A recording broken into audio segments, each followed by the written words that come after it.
Welcome to Talking Mopars, episode number 108. This is the final hour of the Facebook live stream that I recorded with the Motley crew of Mopars. Chris Maddox from the Mad Fro Monroe on Big Blocks Garage podcast, Blake Anderman from DIY Hemi, and of course, our friend Johnny Mopar. We all sat down and talked Mopars, and we also had our buddy Trevor join us for a little bit on the show as well. This is part 3 of our 3-hour show, and it was a blast as usual. So without further ado, if you are a Mopar enthusiast, then you are in the right place. Don't go anywhere. You're tuned into the best Mopar enthusiast-driven podcast on planet Earth, and I am your host, Chris Albrecht, better known as the Mopar Hunter, and this is Talking Mopars Live.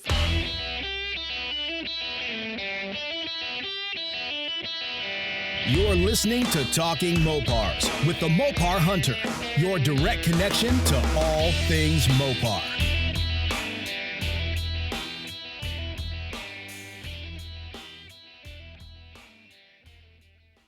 When we went to duct tape drags and Ruben came over to where I was at, right? And we're BSing. And then he's actually calling Blake, the other Blake, Bad Tree Production Blake.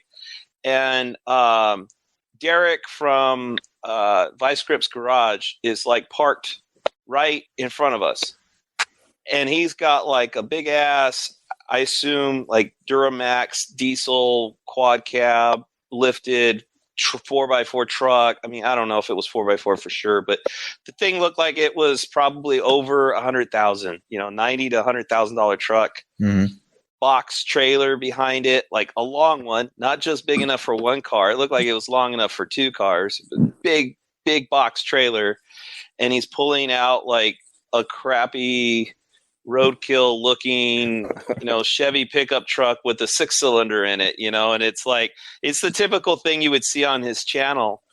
But I mean, just kind of like seeing that in front of you, it's like, man, this guy is successful at YouTube. Like, this guy is fucking living the dream.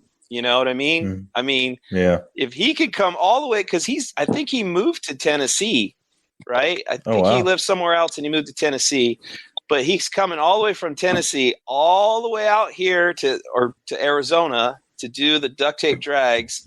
And he's got a badass rig, badass trailer, and somewhat of a hoopty truck. Shitbox. You can say it. You can say shitbox. He's rolling. He's got a shitbox. All right. And he's doing burnouts in the burnout box, and he's going slow as hell down the drag strip in it, but he's having a good time. But I mean, I'm just to me, that was like making the YouTube thing a success. And if you can make, like, that guy's making enough money as far as I know, that's all he does. I don't even think he has a regular job. He's just doing YouTube, and he's successful at it. So it's possible. If my Facebook numbers, some of them, if some of those numbers were YouTube numbers, I would be making a pretty decent amount of money. I'm still surprised at some of the videos that I've recorded and how many views they had. Because I heard that you don't start making real money with YouTube, like life-changing money with YouTube, until you start hitting millions of views. I think I have 1 or 2 videos that have hit over 1 million. Wow, that's crazy. It is crazy. He's got I think he's got 940,000 subs, and a lot of his videos have got like anywhere from 3 to 6 million views. That's insane. Yeah, and he's got a lot of them up there. So, do you know how long he's been doing YouTube? I do not. Do not. Because I know Facebook he blew up somewhat recently. I hadn't ever heard of Alex Vieri until maybe 8 months ago or so. And then suddenly, he's this huge deal about Vice Grip's garage, and him and Freiberger are buddies. He's hanging out with Alex Taylor, who incidentally is from Arkansas. That's another selling point. So he got successful moving to Arkansas. Yeah, right. I don't know what happened. I don't know what he did to make Freiberger like his stuff. I don't know where the crossover is. Sorry, I got a fly freaking driving me crazy. But yeah, get it. You get it, Joe. Here's my theory. I look, just not that I know Freiberger in any kind of depth, but just from what I see, like, that guy is super smart. and he's super savvy, and I think he can see like success. And if you look at like where magazines have gone, like magazines are pretty much dead, right? They're obsolete. Everything is online now. Social media has taken over, right? And I think I think it's the next thing, dude. I think like that whole Hoopty challenge, and because Derek was on there from Vice Grips Garage, yeah, I think they are paying attention to what is going on in social media, and I think that there is something that is going to unfold here in the near future where there's going to be like, it's the new frontier. You know what I mean? And I think they want to they want to get their toes into it before it happens. Mm-hmm. So before they become obsolete, because it's possible that maybe Motor Trend becomes obsolete because YouTube doesn't need a Motor Trend. There's enough people out here doing their own thing that is more entertaining than, what Motor Trend can provide. There's one problem with all that, and that's YouTube. YouTube is a problem. And I like YouTube, don't get me wrong. Here's the problem with YouTube is the censorship stuff. Like there's things that I've said on this podcast in joking that they could flag. You know what I mean? And I don't like that level of control. That's not to say I won't play with YouTube at all. I'll play with YouTube all day. But I don't think Motor Trend will ever die. I think they would try to get in on the automotive social media. That's why I was trying to get remember we were talking about the developer, and I was trying to get that automotive social media stuff. Because if you can corner a market like that, like if I could talk to Motor Trend, I got a couple ideas that I think if they were willing to just invest the time, I think it would pay off. I think if they did an automotive social media, I think it would pay off, because I'm getting sick of seeing COVID stuff, political stuff all the time. I just want car stuff. And I'm a pretty political guy as far, like, I have my opinions. But when I want car stuff, I just want car stuff. You know what I mean? That's why, like, we joke on this podcast, about little things, but it'll always be about cars. You know what I mean? It's talking about cars. You know what I mean? Yeah. But I'm going to ad-lib Chris's statement just right now. I think for all the listeners and viewers, what he really just said was he just wants to do hood rat stuff with his friends. Yeah. He just wants to have yeah. Exactly. That's it. I think that there's some potential there that's perhaps untapped, or is about to be tapped. I think if you see Vice Grips Garage, I think he is like a good example of super success in the YouTube arena. And I think that somebody like Freiberger or Motor Trend sees somebody successful like that, and like that guy's got millions of people that watch him and will follow him. And if you could bring him into Motor Trend, they're going to come along for the ride and check it out, So I think they're seeing that. So, definitely. They're definitely, you can definitely become a superstar if you get big enough on YouTube. They will give you an opportunity if you're entertaining enough. You know what I mean? Yeah. Yeah. I don't ever see him coming. I don't ever see him knocking on my door. But that's, to be honest with you. And like, if Motor Trend talked to me, of course I'd talk to him, but I'm not living and dying on that hill. You know what I mean? It's like, for me, it's about building the Motley Crew and Mopars stuff. You know what I mean? Right. We'll create our own celebrity. And that's going back to what we were talking about earlier with you, Johnny. You always have hey, I had General Mayhem before there was a General Mayhem. So you don't need, and I'm not saying anything bad about the Roadkill guys. I think all their stuff is awesome. And I love Motor Trend. It's cool. I like Motor Trend. I'm glad they're here. Motor Trend. Roadkill was refreshing for a lot of guys. Yes. Mm-hmm. Yeah. And Motor Trend, the whole thing about it is, the average person, the one statement sums it all up. Just go have a freaking good time. Yeah. Go have fun. Doesn't matter what it is. Doesn't matter what it looks like. Who cares? You're having fun. Right. And the way the automotive industry is really going right now, like what's in patina, ratty vehicles, creative stuff, like build it, enjoy it, have fun. More of the persons in the automotive scene now or away from the tube socks and New Balance tennis shoes sitting in a fold out chair behind a 66 Corvette. And more in, let's get in this thing and let's drive it. Let's rip it up and down the track. Let's literally enjoy the tar out of it. Yeah. You know? Yeah. I think Roadkill tapped into that. Like, I think a lot of the TV shows kind of miss that mark, right? And it's always like making more extravagant cars, expensive cars, stuff that's out of reach for us average people. That's right. And Roadkill goes like the other way and taps into this roots thing of like average people are liking. And I think they're seeing that in the YouTube arena too, because no matter, you got these suits executives that, you know, say Motor Trend saying, hey, we should do a show like this or do a show like that. Mm-hmm. You could go to YouTube and go, well, look, like this guy, Derek at Vice Grip's Garage, this guy has got a huge following. He's doing something right. You know, he's doing something people like, average people by the millions, you know? Yeah. But think of it like this. Well, look, go ahead. I think Chris has been trying to say something. Yeah, he's been trying. Before Roadkill, my stepside was what I was trying to do. Overhauling, right? I was trying to make it perfect. I was trying to make the paint look good. I was trying to make the body look perfect. I was trying to make it, you know, I was trying to make it everything that I had seen on television. And then I tune into Roadkill, and it's like those dudes are taking a Ranchero that's a flaming pile of crap from California to Anchorage, Alaska to go ice racing. And I was like, holy crap. So I can just build a pile of junk and take it and have fun with it? Like, it's not that I didn't know that. It's just that the car community was so closed off 5 years ago, 10 years ago, to these junky, crappy cars because they were like, no, we don't even want those at the shows. We don't want those at anything else.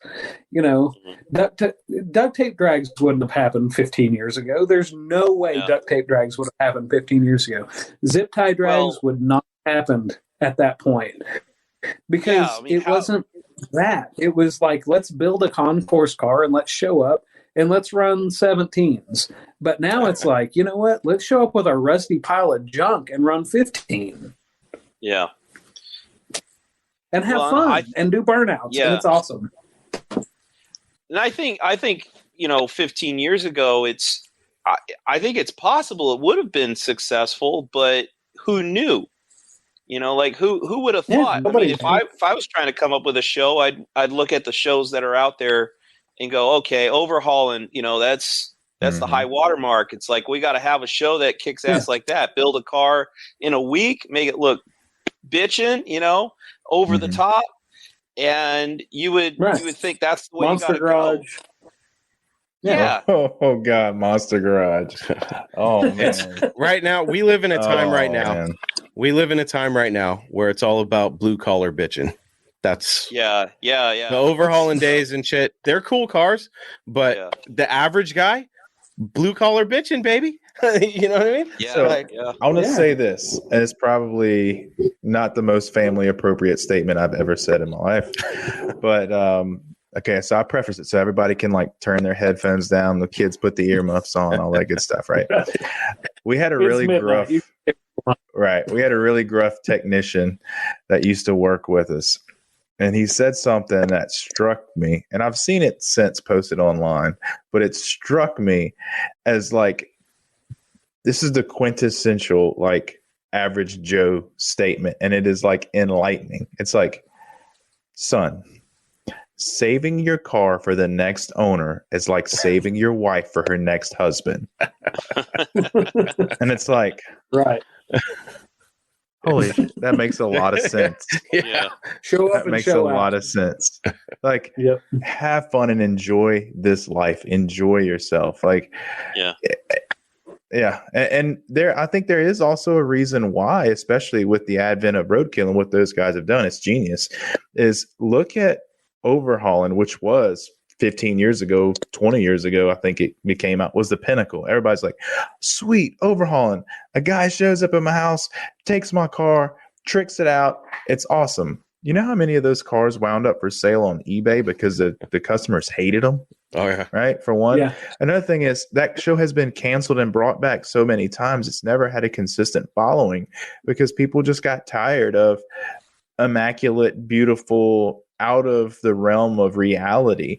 I mean, if you didn't live in SoCal, there's no way Chip Foose is going to show up at your house and do your car. Like, it's just not real. It's not realistic. Well, the other thing is too. Go ahead. Go ahead, Chris. Go ahead. Well, the other thing is too is that those guys didn't actually, like, they made the cars look good, but they didn't actually fix them and make them operational.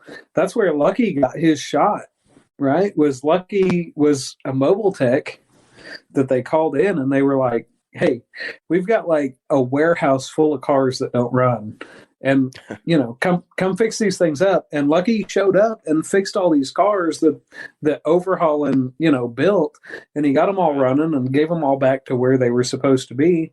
And then that's where Freiberger kind of met the guy, and that's kind of where Hot Rod Garage kind of got its start, because they brought him in kind of behind the scenes and then put him in front of the camera, and now he's Lucky Costa, but that's why he's Mobile Tech Lucky on Instagram, because that's what he was. That's who he was beforehand. Mm-hmm. He's the one that showed up and fixed all the overhauling crap that they didn't even fix in the first place. So well, I think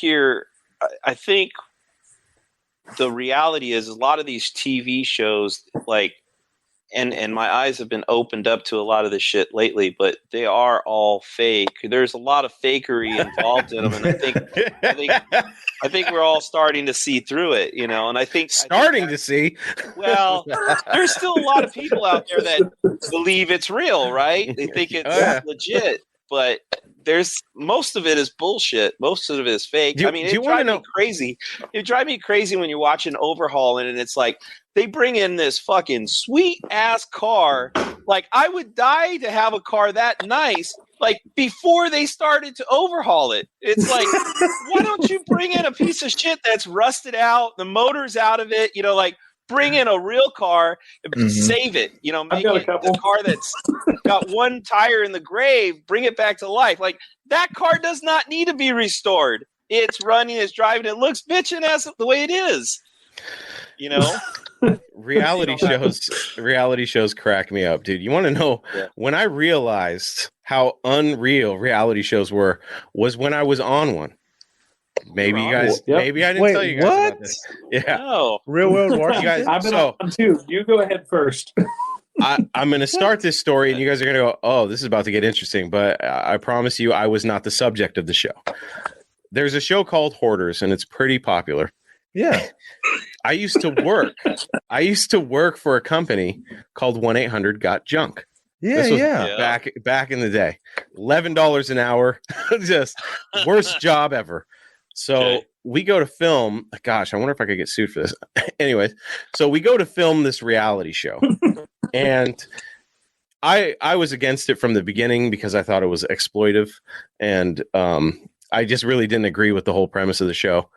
But we're filming, and there's this one of the episodes. I was on 2 of the episodes. I'm actually in one of the montages that they do, like in the beginning. You can see my ass. It's pretty funny. I'm bent over in this kitchen shoveling a bunch of crap. It's very demeaning. I'm glad that my face was never shown, and I made a point to have that because I was embarrassed of having that job. But the reason why they didn't show my face is because they wanted me to wear a turtleneck to cover up my tattoo, and they wanted me to take my earrings out. And I was like, I'm not changing my appearance to be on this show. And that was like my way of not being on camera, because I was super embarrassed. I was like, I don't want anybody that knows me to see me on this stupid show. I do not want that to happen. So I managed to, you see me a couple times, but from behind, so you don't know it's me. Well, it's definitely me. But anyways, so we're on this one job, and it's a scene where we're all in the backyard of this house, and this old lady is going through a bunch of her stuff, and her family's surrounding her, and we're all kind of standing back, and the grandson like loses his temper. and he starts cussing, like he uses a couple cuss words, and because his grandma's looking at all these pots and pans that are all rusty, and she's like, oh, I want to keep these because I may have, a big family dinner. And the kid lost his mind. He's like, we're not going to use these in blah blah blah. And they straight up said, cut. And I'm sitting there in the back laughing. I think it's hilarious. I'm like, oh my God, cut. What are we talking about here? And they're like, can you say the exact same thing, but don't cuss? And I was like, they're really going to film this? And the kid did it. And I was like, wow. And that wasn't the only time. The other one we were at, they embarrassed this family so bad that the dad was like, get the hell out of here. I was laughing so hard. Like they cut that out, but I was over by the truck laughing because he's like, get the hell off my property, telling the whole crew everything, because they were embarrassing the family and exploiting them. Yeah.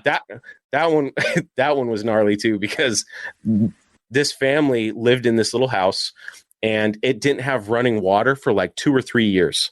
So they were defecating and stuff in Home Depot, like 5-gallon buckets, and just putting them in the backyard. It was awful. Wow. I remember we were hauling bags of trash out of the garage, and there was so many flies in the garage. And this is the one time that they had the camera on my face. And they always said, if the camera is on you, make sure you're smiling. And I'm walking through this garage and I can feel the flies hitting my face. And this guy's got this camera right in my face. And I had a face mask on and I looked right in the camera. I said, this is fucking disgusting. I was so mad. And, but it was watching them film that show and how many times they had to refilm certain scenes. Yeah. I was like, this is a show about people that, are pack, like all of that was real. But some of the the dramatic stuff, they fabricated some of it, and I was like, I can't believe they're fabricating this stuff. It's crazy. Yeah. So I once I experienced that, I realized that reality TV, I don't trust any of it. I don't even think there is a such thing as reality TV. Yeah. Yeah. This is reality TV right here. This is. This is all real shit. Yeah. Yeah. I'm not going to say. Oh, go ahead. Go ahead, Matt. I'm Matt. Mad. Chris Mad. It's the same thing. I grew up like 40 minutes from the place where they recorded most of the intros for you guys remember Treat My Truck? Yeah. Oh, that's an old Treat show. My Truck, I haven't thought about that in a while. Yeah. So it was recorded in Joplin, Missouri, about 40 minutes from where I grew up. Yeah.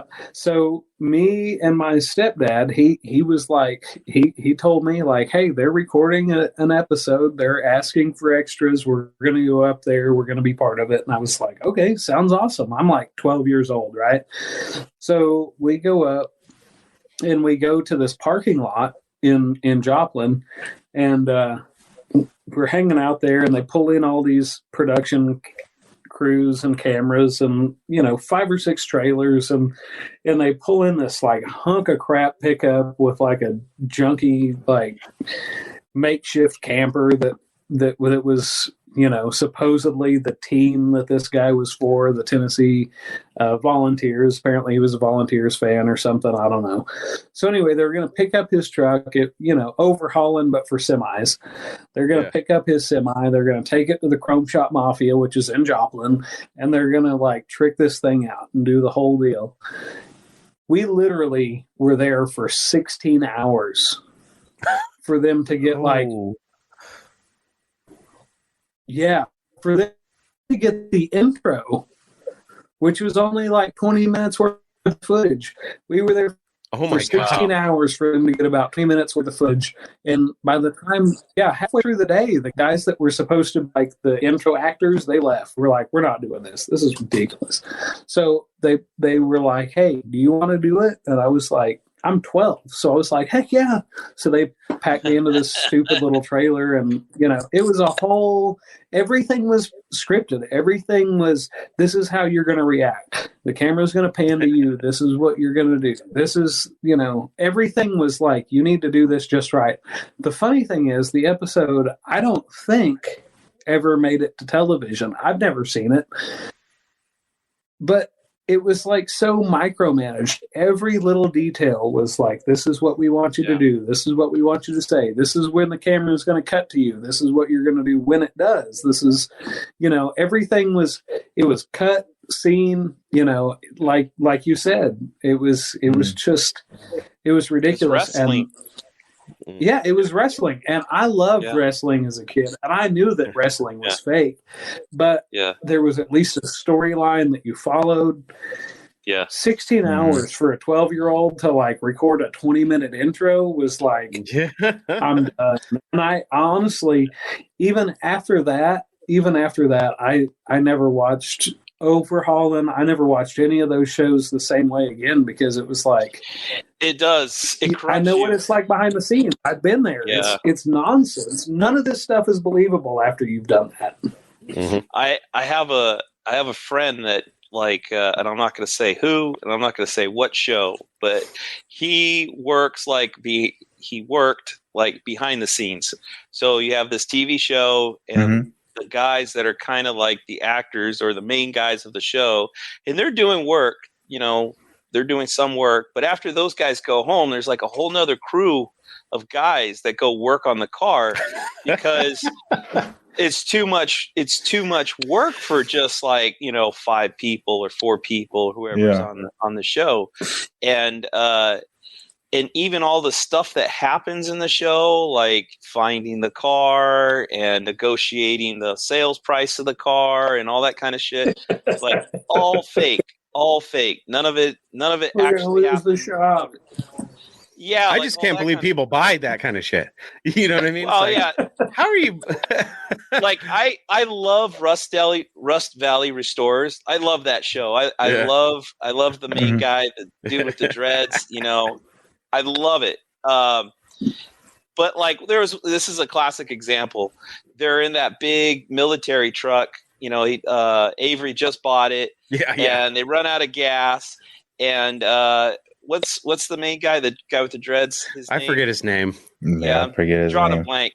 Yeah. But Mike. Yeah. So Mike. Mike's like, I'll just walk to the gas station and get gas. So he's carrying a gas can and he's like hitchhiking as he's driving, or as he's walking. And you're like, you got the last scene was from a separate car filming the truck driving down the freeway. It's like, your camera crew's got a car, dude. You're not hitchhiking. Like, it's just, it's bullshit. Yeah. The truck probably never ran out of gas to begin with. It's like somebody had an idea and said, hey, pull over. We're going to pretend like you ran out of gas. We need an extra 5 minutes of footage of just some drama. Yeah. It's like, he auctioned off a bunch of his cars. Did you hear about that? Did. I saw their post. Yeah. I saw the post. I thought like he was getting out of it altogether. I don't know. I know that his whole business was for sale a couple of years ago for like $3 million or $2 million. And I was like, how many Mopars? I was looking at the overhead shot and I was like, damn, there's a lot of Mopars there. Holy shit. Yeah. And then the show came out, and then I guess he just auctioned off a bunch of stuff. Yeah, Crazy. It sounds the thing I saw on Instagram was the son, and he was saying like, hey, if you guys bought a car off auction, you need to come and get it before the end of the month. Otherwise, the new owner of the land gets the car. So. Oh wow! So yeah, I guess the show's done. Yeah. Well, it doesn't have to be though, right? Because they have. There's 2 lots. There's the lot with all the cars, and then there's where the shop is, and they got a pretty good sized lot there too. I mean, you could still do the show. Sometimes it's just customers' cars coming in, or they're hunting down a car. It's like you really I know he's pulled some of them out of his field, or did he? Maybe he didn't pull them out of the field. I don't know. It seems like it, but. You could still do a show. You don't need all those cars. The future of automotive entertainment, I think, is stuff like maybe not necessarily the live stuff, which I'm really happy that more people are doing lives. I fucking love these live streams. But I really do think it's like the grassroots type of, like, if we've talked about it privately, if any one of us pop off and make a lot of money, it's on. And the content that we will be producing of all the crazy shit we do is going to be off the chain. Yes, sir. But I think it's going to be a lot of that kind of stuff because, we're real people. We don't bullshit. If I had a TV show and they try to, like, if any network came to me and they had an idea for a TV show, I would have to look at them dead in the face and go, look, no dramatized bullshit. I don't want your $5 million. I'm going to keep it real. No. Cue me and Johnny Mopar like, I guess I got to get gas now. We ran out of gas. You want me to walk and hitchhike at the same time? No problem. And to your point, I think that's where Roadkill succeeds immensely, is the fact that those guys will just straight up tell you, like, hey, we had the camera crew go to the parts store and pick up an alternator and a belt because it broke on the side of the road, and we don't want to be stuck out here because it sucks real bad. I did want to talk about nobody that else does that. I think that they may be the only authentic TV show out there, to be honest. Because they're straight up like, hey, this sucks. We don't want to be stuck out here because it's cold or it's hot or whatever, and we're wanting to go to the hotel and drink beer. So, well, and I think it's validated with failure because, like, I know they did what was it? Maybe it was a Ford Galaxy, maybe it was a Fairlane, I don't know, but they the engine went to shit.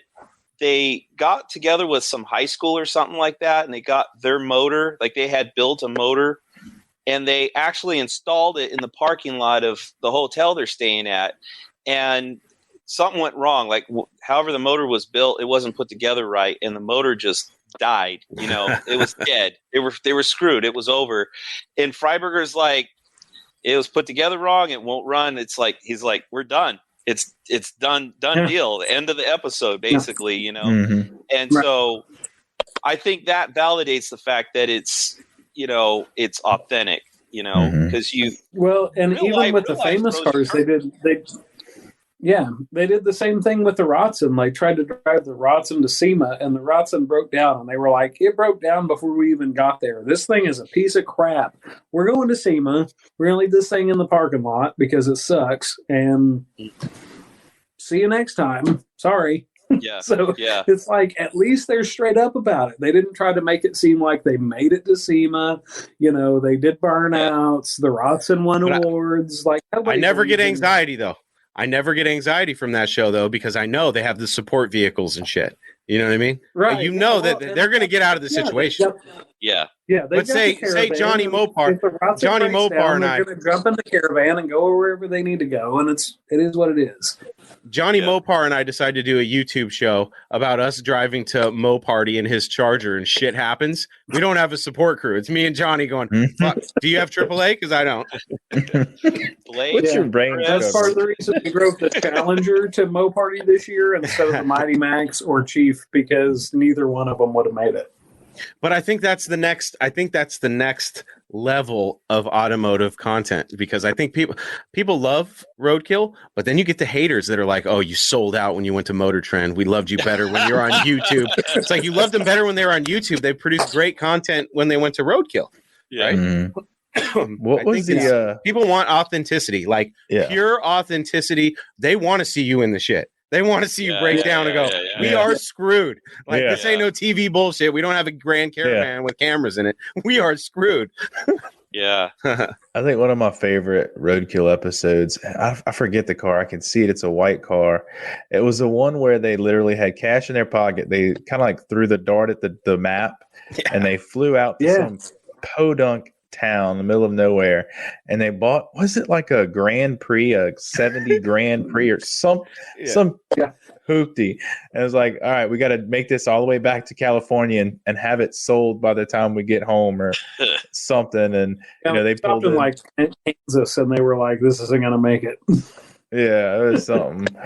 Yeah, but I mean, it was just so real, and it was like kind of inspiring too. It's like, man, I want to do something crazy like that. Dude, I saw, I think it might have been Muscle Cars at the Strip or something like that. There was somebody I saw somewhere. I don't remember if it was I think it was on Facebook, but a guy was rolling a Challenger from here in California, going to Vegas, and he broke down on the road halfway out, and he was throwing up the smoke signals, and he was like, hey, I don't remember what he needed, say it was an alternator or something like that, if there's anybody in the area that could bring me an alternator, asking for help, and somebody actually came out and helped him, so I think that's the power of social media today.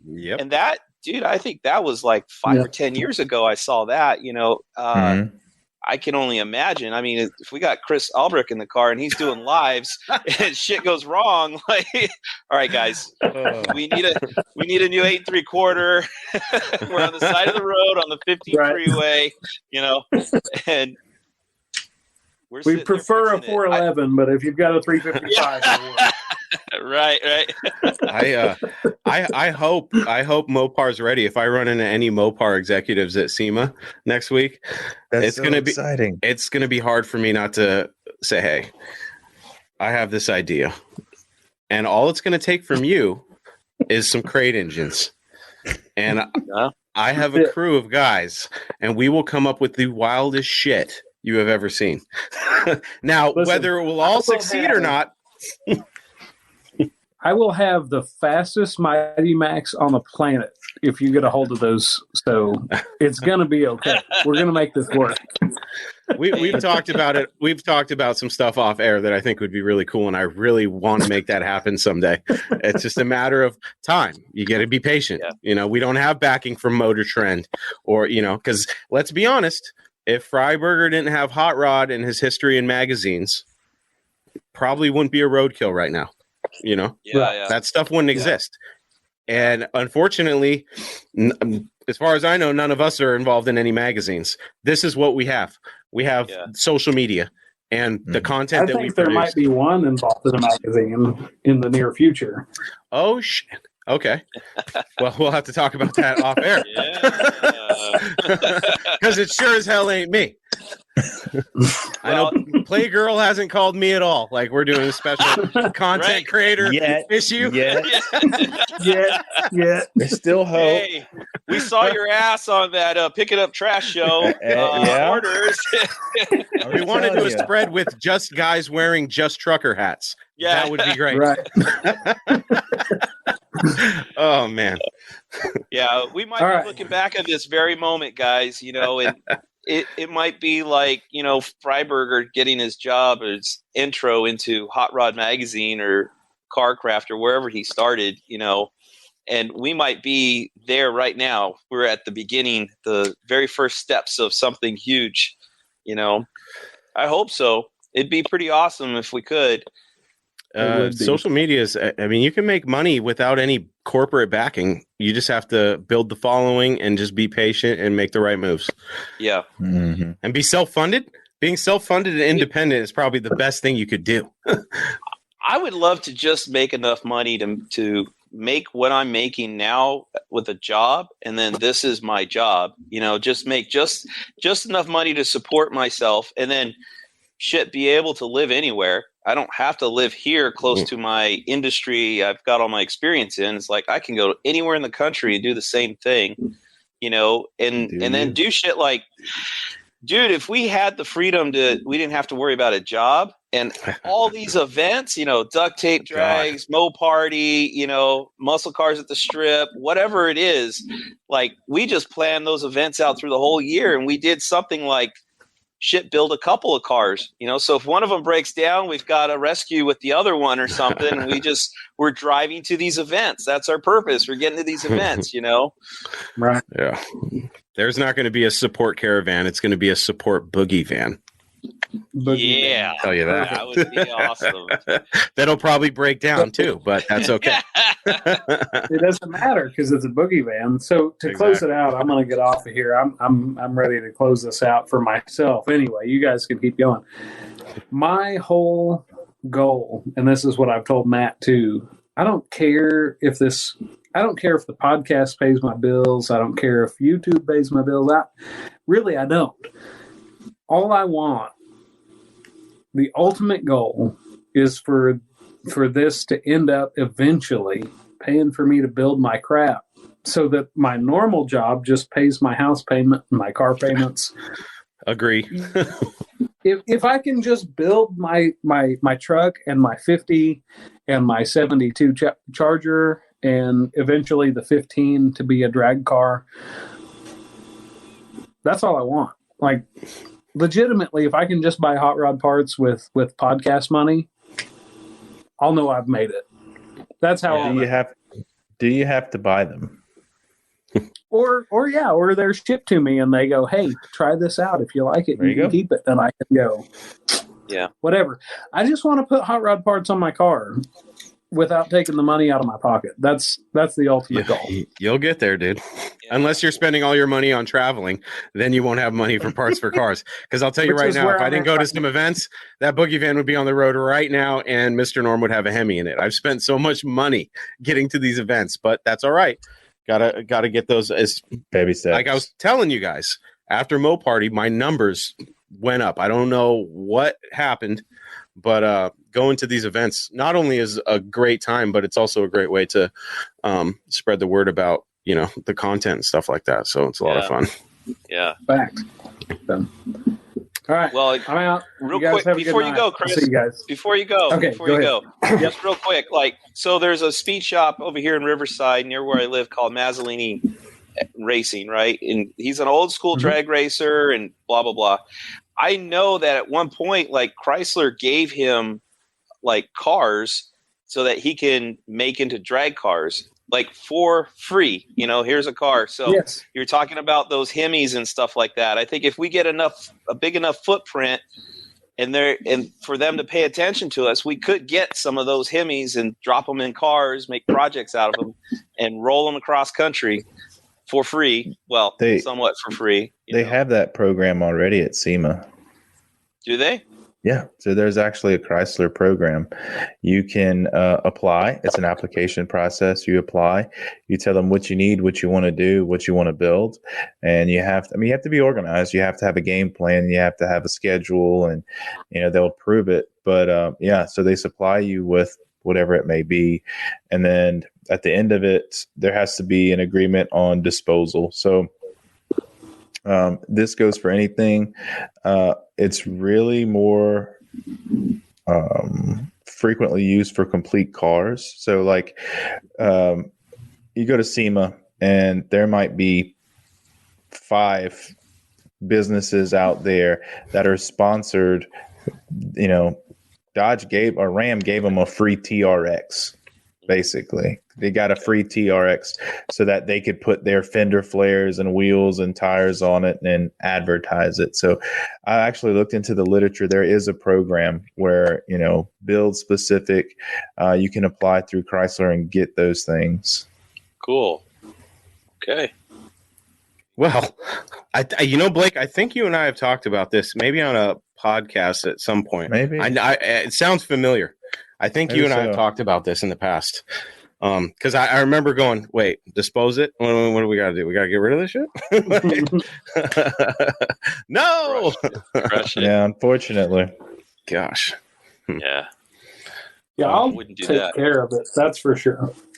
Yeah, I'll get it crushed next Tuesday. Yeah. All right. Later, guys. Chris, See you, thanks Chris. for joining us. Later, man. Make sure you guys subscribe and listen to the Mad Fro Monroe on Big Blocks Garage podcast. You can find that wherever you get your podcasts, featuring Chris Maddox and Matt Monroe and Fro. And then there were 3. See you later, Chris. Thanks for joining us, buddy. And then there were 3. 3. Gosh. Yeah, man. I'm pretty excited for SEMA next week. It's gonna be lonely without my buddies, though, man. I was really hoping somebody would go. I'm so excited. I get it, for though. you, man. I totally get it. I got my buddies from CarTech. Speaking of which, I gotta let everybody know. CarTech Books sent me some pretty cool books. Nice. So they sent me muscle car special editions. So in this book, you're going to see cars like the Yankos, the Shelbys, the Mr. Norm cars. A really cool book. I'm starting to dig into that one. And then they sent me a whole book on the Hemi under glass. No way. Yeah, I got to That's get into cool. this. They sent me a book about the Motown missile and stuff. So I'm going to try working on getting the authors on the show at some point. That would be nice. But yeah, they were really cool.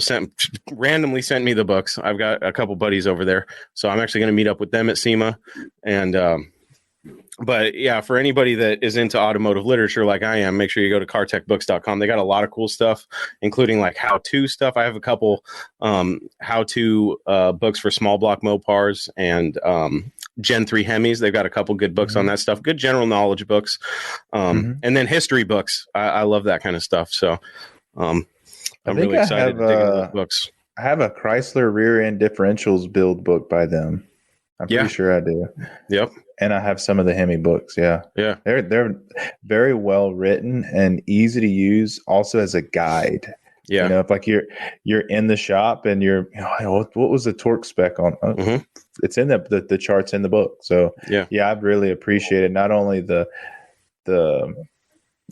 content of, what they're telling and communicating, but also the resource part of it too. So, you have information to actually do something with. Yeah, they were. I cracked them open and kind of, especially with the Gen 3 Hemi book, I was kind of coming at it as I wonder if I knew nothing, like zero about these engines, is this book going to help me learn anything? And I remember looking at it, and I was like, this is a pretty good book. I mean, they go into the history of the engine, so you know a little bit about it, and then they go from beginning to end. Now, it's not a factory service manual by any means, but it's enough to break down an engine and put it back together, if you have the right resources, like a good machine shop and things like that. So it's definitely a good guidebook, and I think books like that are essential in, on the shelf in the garage or in the office. I got a bunch on my shelf in here. But yeah, thanks to Cartech Books. And like I said, if you're into automotive literature like me, make sure you go to cartechbooks.com. Johnny. Yes. 1,000 subscribers on YouTube, dude. I know, dude. Yeah, buddy. Yes. I was so excited to see that. That's awesome. Cool, dude. That's so cool. Yeah, I'm pretty stoked. I've been pretty frustrated with the whole trying to get monetized stuff. I did take your advice and I went to GoDaddy, and I thought I bought a website, but I guess I just bought a domain, and unfortunately it's very vague, not very clear on the AdSense stuff, like what to actually do. But long story short, I figured out, got to create a website, not just have the domain. And then I was able to get in and paste the AdSense thing in. And I think I'm good. I think so. We'll see. So I'm ready for, the pennies and nickels to start rolling in. So yeah, buddy. Yeah. Yeah. They'll come, and you'll see it over time. It's what's really crazy about monetization on YouTube is it's a rolling rate of accrual. So it's not, it's X amount of dollars per click. They average everything out. So you could watch it on your creation studio. You'll see, okay, it's trending to make $20 this month. And then that'll be halfway through the month. You're trending to make $20. And then maybe you'll have some views that drop. And then you'll check before the end of the month actually happens. Excuse me. It'll be like $12 or something, and it'll fluctuate. It goes up and down, up and down. You will not actually get a payment until you reach $100 of ad revenue per month. Yeah. So this stuff just kind of slowly builds in the background, and then all of a sudden, as you get the views and you've reached that $100 a month mark, then they'll start actually issuing checks.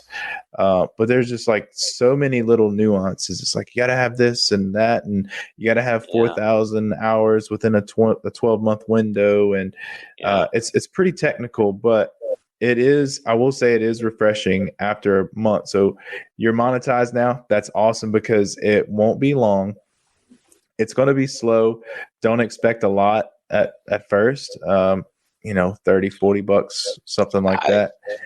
But I don't expect anything, dude. I mean, I'm just trying to check the boxes so that, when the big one happens and, freaking skyrocket, I'm all set.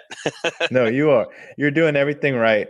I'm just speaking from my experiences. I was like, oh man, I thought it would be a little bit more, Yeah. But it grows, and it grows kind of exponentially. So like it'll start and then it just goes up by a certain, amount every month.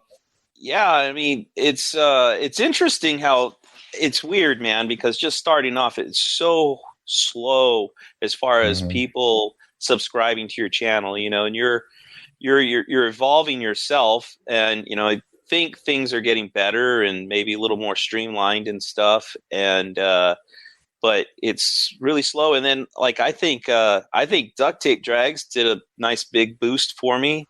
I think I posted some stuff right in the middle of the event, and it was on the internet or on YouTube. So when people searched it, it was probably one of the first things, it was a high on the list basically, because I think I was front running it a little bit. So I think that helped. And then hooking up with Bad Tree Productions and those guys, I mean, there's sort of like a whole network of YouTubers in there that, we've all been kind of cross promoting each other and stuff. So I think that's helped a lot as well. So, and Just Mopar Joe's dropped my name a few times, and this guy's kind of got together and was pushing me. So trying to get me over the top, that 1,000 mark. So, and that's the way it's done. That. Yeah. Oh, yeah. I cool. think, it's like, it takes a village, right? It's, I think it's all of us sort of teaming up together and helping each other out. And it makes it more fun. I mean, dude, honestly, Chris, I mean, I wouldn't be doing any of this if it wasn't for you. It wasn't for your podcast, Hey. It's just amazing how serendipity is kind of just, here I am. And, not like I'm some huge YouTube channel or anything right now, but you're doing good though, man. Yeah, it's been good. And it's having friends like you guys that are doing it also that kind of help keep you going, because if you were going to do all this on your own, it's tough. It's hard. Yeah. It is. I could sit here and say, oh yeah, it was really hard work doing what I did to get the Mopar Hunter where it got to the point where I could start a podcast and actually had a built-in audience. I could say it was a lot of hard work, but in reality, it was just it was a vision and just chipping away at it slowly over 6 years, going on 7 years, just chipping away. And I haven't made it rich yet. And I've been doing it a lot longer than some of the YouTubers that have done it and made big names, but everybody's path is different. That's why, for me, like what you were saying, Johnny, as far as everybody promoting that, how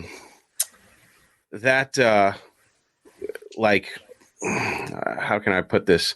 The group of people that are content creators that help push each other, that's like its own ecosystem.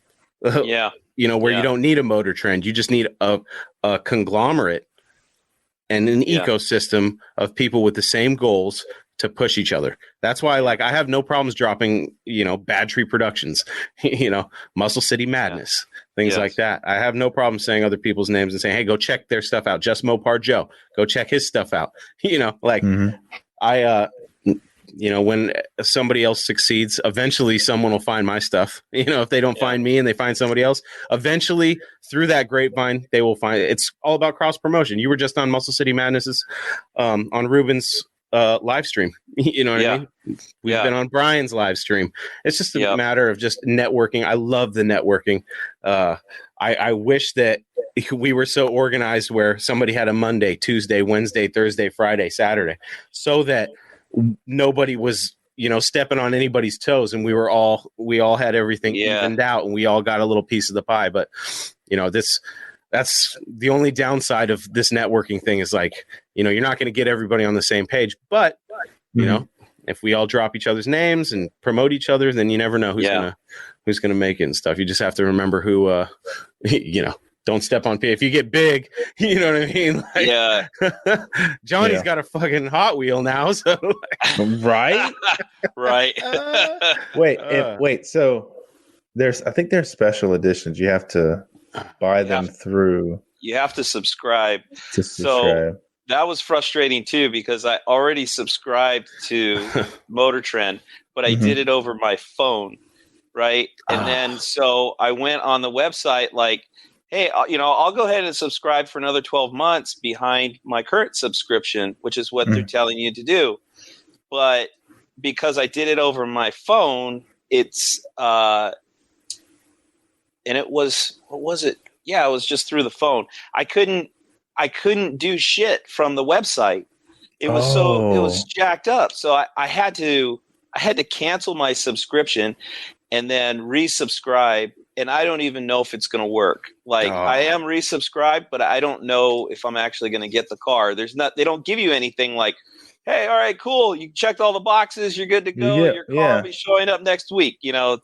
So I don't even know if it's going to work. I'm so frustrated with it, but I want freaking car, man. I want that. I'm going to look on eBay if I find one. They're already on there. I've seen them. Are you serious? They're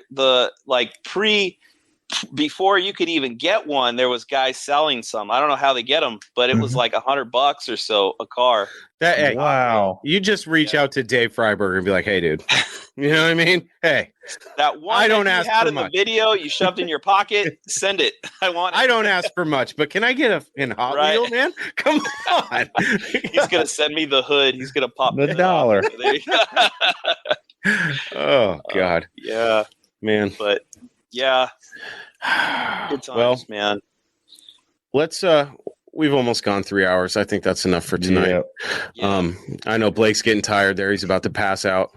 Yeah. If Big Block was here, he'd already be sleeping in the corner. So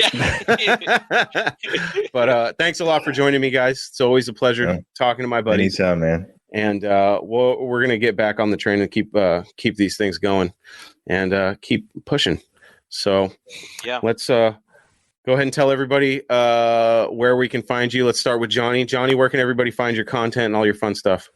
Go to YouTube. That's where most of my stuff is. Johnny Mopar with a space between it. The Johnny's got no H in it, so you can find me pretty easily.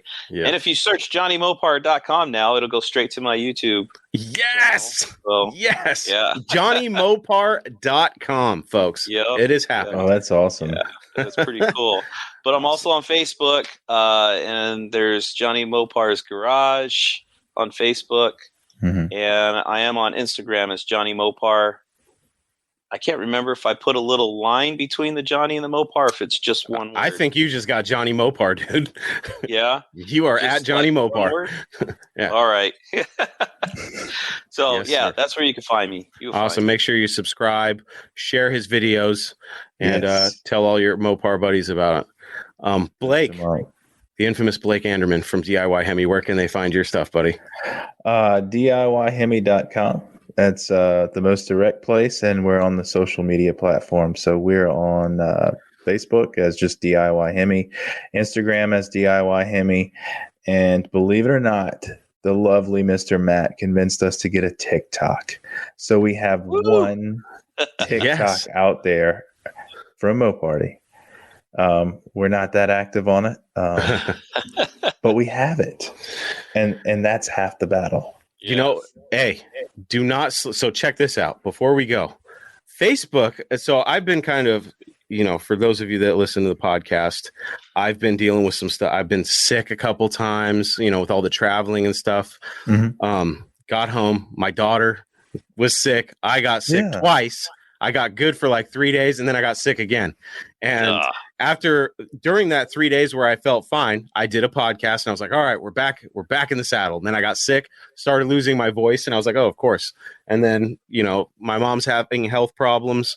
So I'm finally getting back on board here. But I was getting messages from Facebook saying, hey, we're offering you a bonus because now we're monetizing Reels because they want to compete with YouTube Shorts and TikTok. So I've been sitting here for a couple months now, not understanding that Facebook's like, hey, produce these Reels and we're going to bonus you and pay you for. So now I'm like, all right, I need to get on this Reels thing. I didn't even know what they were. I just started seeing them on Facebook, like, what are these Reels? And then I saw the messages on Creator Studio on Facebook, and I was like, yeah, how did I miss this? So I gotta get in on that. But the short form video stuff, do not sleep on it. And TikTok may be too late to get a huge following, but Facebook Reels, I think they're pushing it right now. So I don't know what accessibility people have for it, but they reached out to me and said it's monetizable because I'm already monetized for everything else. So, but it's a great way to try to get to those numbers that you need to monetize Facebook, especially if you have a business page. So keep that in mind. Definitely don't sleep on that. And I guess they're pushing it really hard to compete with TikTok and stuff. So I didn't know. New to me. I didn't know. I don't think there's any money involved with TikTok. And I know on YouTube, unless you're huge, you have to be huge. If you have millions of views, I think you can get sponsors and stuff, but I don't think it's monetizable like YouTube or Facebook yet. I don't even think the shorts on YouTube are monetized. Oh, really? I think they are. I could be wrong, but I don't think they are. But they still say you should do them to get people to come into your channel and then see your other stuff. Yeah, I'm excited to start messing around with Reels, but that's it, folks. The next time you see me, I will be in SEMA doing some vlogging and stuff. I don't know how much live streaming I'm going to do. I'm going to try to do some, but most of the content is going to come from my little GoPro. So hopefully it's got stabilization too. So for everybody bitching about my camera and my videography sucking, don't worry about it. You're going to have your thumb over the lens. Yeah. A couple guys are like, don't quit your day job. And I was like, oh, you mean picking up trash? Yeah, don't worry about it. I won't. Oh, I thought that was pretty funny. But on that note, I am your host, Chris Albrecht. You can find me at talkingmopars.com and right here on the Talking Mopars Facebook page. That's Johnny Mopar. That's Blake. I'm Chris, and we'll see you next time. No Mopar left behind. Hemi swap the world.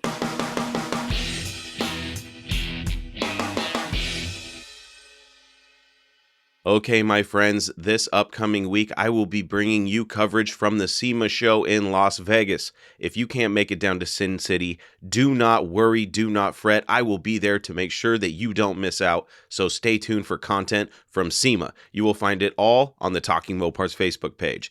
There you have it, my friends. Another episode of Talking Mopars is in the books. For everything you need to know about this podcast, please visit talkingmopars.com. And don't forget that you can send me your Mopar stories, questions, comments, concerns, complaints, suggestions, and everything else on your Mopar addicted mind to chris@talkingmopars.com, or leave me a voice message on my voicemail box at 209-28-MOPAR to hear yourself on the show. Also, if you'd like to help support Talking Mopars, you can do that by picking up some Talking Mopars merch in the merch shop. You can order cool things like t-shirts, hoodies, stickers, mugs, and more. I even have a Talking Mopars neck gaiter, so you don't have to look like a dork in that blue medical mask anymore. You can find the shop on talkingmopars.com. You can also help support the show by becoming a Facebook supporter on the Talking Mopars Facebook page, and every month you will be entered into a fun monthly giveaway of something cool related to Mopars. That's it, my friends. Until we talk again, I am your host, Chris Albrecht, and that was Talking Mopars Live.